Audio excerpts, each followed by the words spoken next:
You ask Tiger to solve. This deals with linear equations with one unknown. The final result is x equals 21. Let's solve it step by step. Group all constants on the right side of the equation. Add 7 to both sides.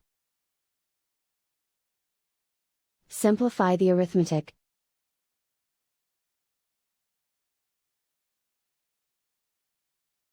Isolate the x. Divide both sides by 3.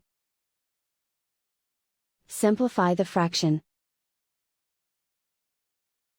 Find the greatest common factor of the numerator and denominator.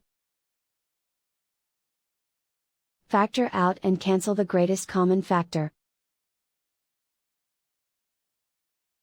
And so the final result is x equals 21.